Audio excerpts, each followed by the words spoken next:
This is my 2006 Corvette C6Z06 that I just bought a few weeks ago. In today's video, I'm going to be going over everything done to this car and how much power it makes. Last video, I did a car reveal on this car, so if you haven't watched that video already, go check that out.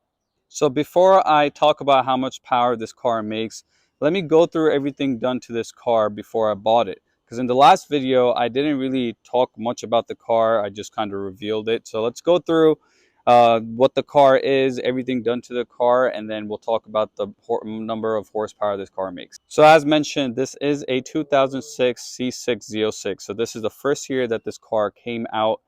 This is not the base model. This is the Z06, which came with the 7-liter LS7 motor.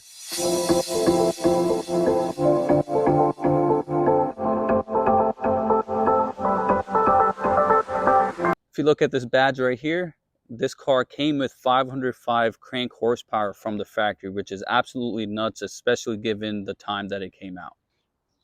It's also a naturally aspirated motor, making 505 horsepower, which is incredibly impressive because most cars making that type of horsepower are forced induction with either a supercharger or a turbo.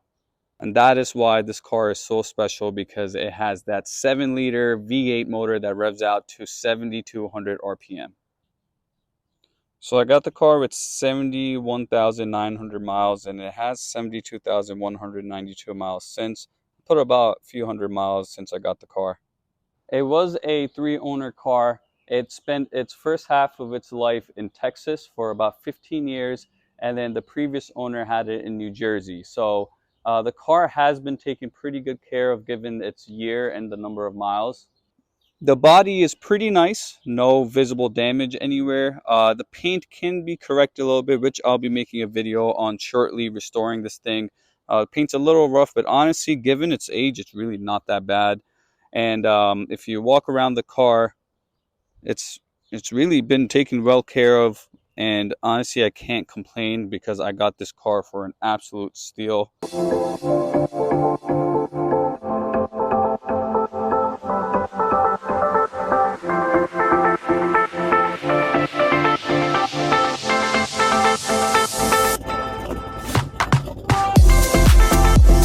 Alright, now let's talk about all the good stuff that this car came with. Starting from the inside quickly, it came with the MGW short shifter, which is very nice. It's very notchy. I'm not the biggest fan of the shifter, the shift knob itself, so I will be changing that. And it does have a upgraded clutch, so the clutch is pretty heavy.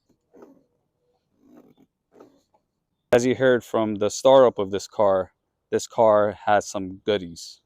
So this car already came with American Racing headers, and it has a stage 2 or 3 cam. I think it's a stage 2. The previous owner wasn't actually sure, but it has a pretty gnarly cam, but it's not the worst. It sounds absolutely incredible though. And the headers go all the way back, no resonators, back to a Borla catback exhaust.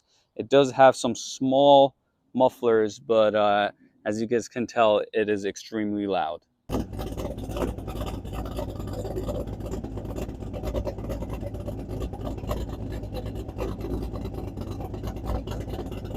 The heads also have been done on this car. So if you guys aren't familiar with the LS7 motors, they're known to drop valves. There's a lot of speculation if it's overblown or does it actually happen in a lot of cars. It's a lot of debate, but nonetheless, it is a known thing for these cars to drop valves and the motor to explode. So a lot of things you want to look for when you're looking at this car is to make sure that the heads have been done. And from the previous owner and the Carfax, it looks like the heads have been done. And most people, when they cam these cars, they're gonna build a head anyways because you're already in the motor and installing the cam, so you might as well do the heads to fix the issue. It also has a K&N air filter, which is pretty nice.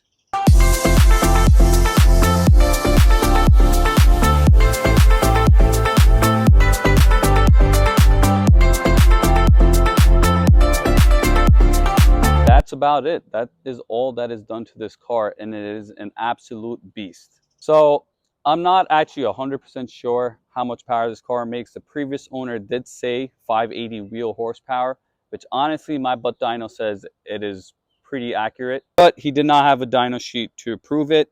So I will eventually hit the dyno. The car does run amazing, and in this video we will take it for a drive because I did not do that in the last video. And I did a few runs with some cars that are really fast, and I was able to walk them. So I think this probably is making close to 580 wheel, if not closer to 600. So on forums that I've read on this car and just research, these cars make great power just from some simple bolt-ons and a cam.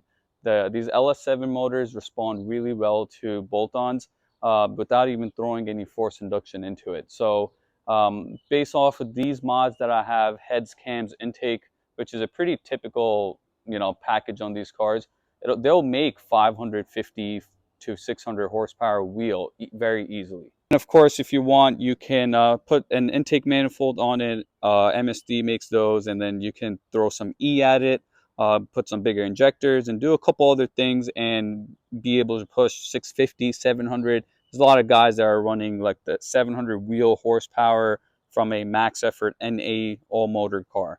Absolutely absurd because, like I mentioned, the fact that this is an NA motor making that type of horsepower is insane. This car has literally zero lag. The second you floor the car, this thing wants to go. And the best thing I love about this car, because it kind of reminds me of my Honda and even my Infiniti with the VQ, is that this is a high revving motor. So a lot of the power gets made up top past 5,000 RPM. Up to there's plenty of torque. This is probably making close to 520 wheel torque, which is pretty solid. So you do feel the torque, but really doesn't push you back into your seat as you would expect. But once you start getting up to the higher RPMs, that is when this car feels like a freight train.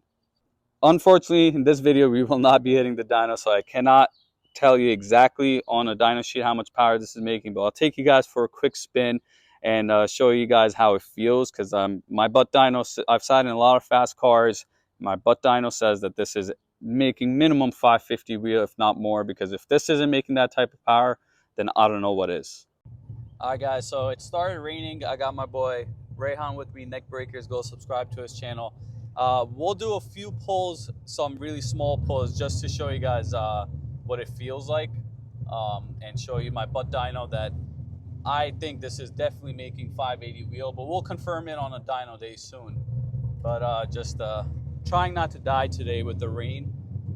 But since you guys didn't get any pulls last video, we'll do a few today. We'll do a third gear pull for you guys.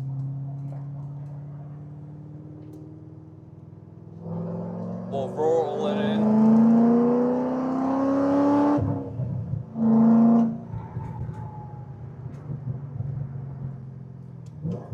I don't know if you guys can tell from the video, but this thing just wants to pull, but all the power is up top past 4,000. But unfortunately, the weather is not the best, and I'm pretty scared to push this in the rain. I don't want to start sliding going like 100 miles per hour, but we'll do another pull. I'm letting the tires warm up for you guys, and then we'll do another pull. But trust me, this car is an absolute beast.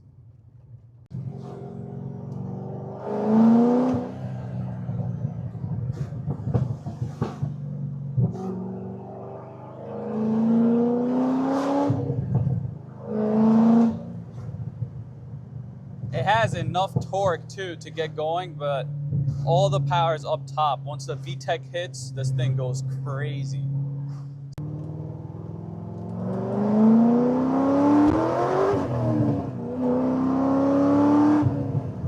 Oof. This thing is nasty.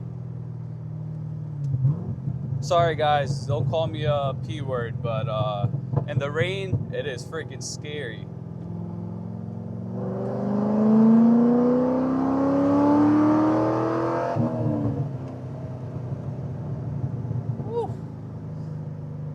That's all you guys are gonna get for this video.